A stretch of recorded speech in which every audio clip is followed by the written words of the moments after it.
Assalamualaikum warahmatullahi wabarakatuh. Perkenalkan, nama saya Sri Rahayu, kelas PAI 2B, Fakultas Tarbiyah Institut Agama Islam Cipasung. Nah, ini dosen pengampu saya, Bapak Muhammad Zamzam MMPD. Insya Allah, pada kesempatan kali ini saya akan membahas tentang menghindari perilaku tercela, yakni riya, hasud, aniaya, dan diskriminasi. Jadi yang pertama yaitu riya.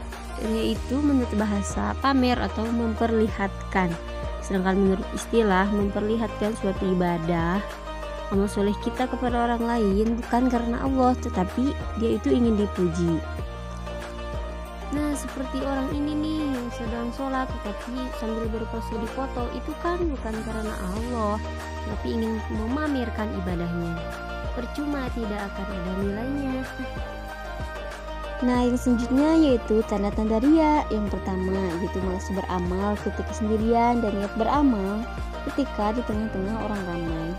Jadi intinya yaitu ingin dipuji. Jadi riya bukan karena Allah Subhanahu wa ta'ala beramalnya, tetapi ingin dipuji intinya. Nah, yang kedua yaitu menambah amaliyahnya ketika dirinya dipuji. Nah, kalau dia dipuji, dia itu merasa merasa paling baik, merasa bangga, jadi merasa angkuh. Nah, yang selanjutnya itu mengurangi amaliyahnya ketika dirinya dicela. Jadi ketika dia dicela itu, dia itu merasa lemah begitu, bukan semangat untuk meningkatkan amaliyahnya, amal solehnya, tetapi dia itu malah merasa rendah, merasa tidak pantas kalau dicela. Nah, maka dari itulah kita jangan berbuat riya. Nah, yang selanjutnya yaitu akibat negatif dari sifat riya. Yang pertama yaitu terhapusnya pahala yang sudah diperbuat. Percuma kita bersedekah, memberi makanan misalnya kepada orang miskin, memberi sedekah atau apalah ya, sebagian amal soleh seperti itu, percuma kalau kita berbuatnya tidak ikhlas karena Allah, tetapi karena riya, ingin dipuji orang, maka terhapuslah pahalanya, nilainya itu 0. Yang selanjutnya yaitu sombong dan membanggakan diri. Jadi dalam dirinya itu ada sifat sombong, membanggakan diri. Yang selanjutnya yaitu tidak menghargai kelebihan orang lain. Jadi merasa dia itu paling teratas, paling baik.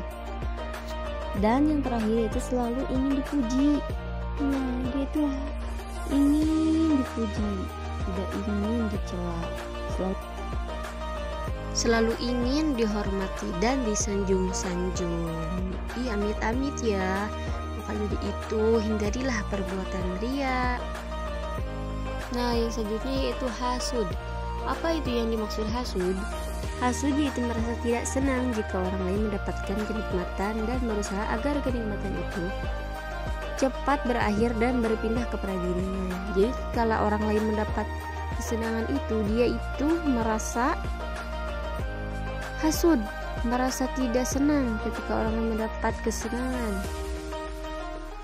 Nah, jadi pada intinya hasud itu kita itu merasa risih, merasa iri terhadap rezeki atau kesenangan yang didapati oleh orang lain.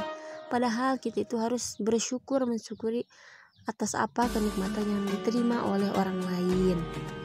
Ya, kalau kita tidak dapat ya tidak apa-apa, mensyukuri aja.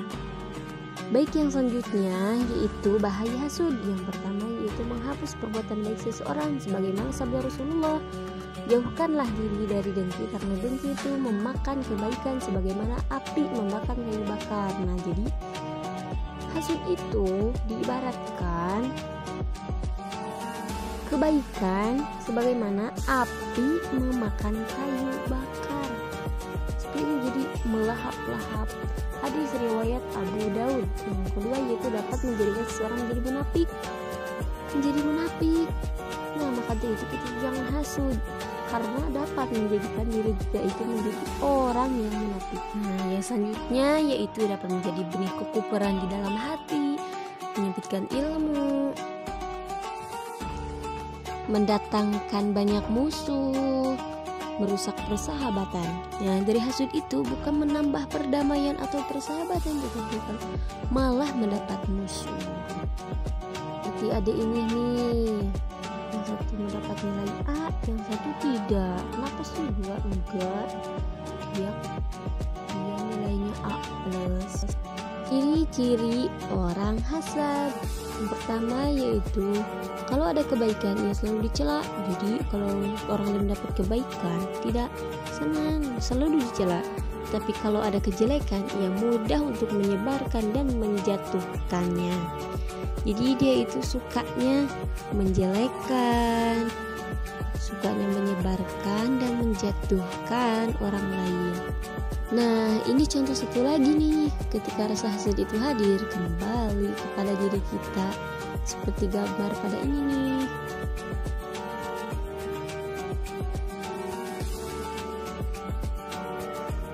Terus yang selanjutnya yaitu pengertian aniaya atau zolim. Aniaya berasal dari bahasa Arab yang artinya atau zolim. Sifat ini termasuk salah satu sifat yang dikutuk oleh Allah Subhanahu wa Ta'ala dan Rasulnya, yang serta dikecam oleh seluruh umat manusia di dunia. Sifat ini berakibat menjatuhkan martabat diri sendiri dan orang lain. Nah, jadi sikap aniaya ini atau zolim ini bersifat menjatuhkan martabat diri kita sendiri atau orang lain. Maka dari itu kita jangan berbuat zolim. Apa itu zolim? Zolim itu menempatkan segala sesuatu tidak pada tempatnya semestinya. Berdasarkan kebenaran agama, zolim adalah lawan perilaku adil.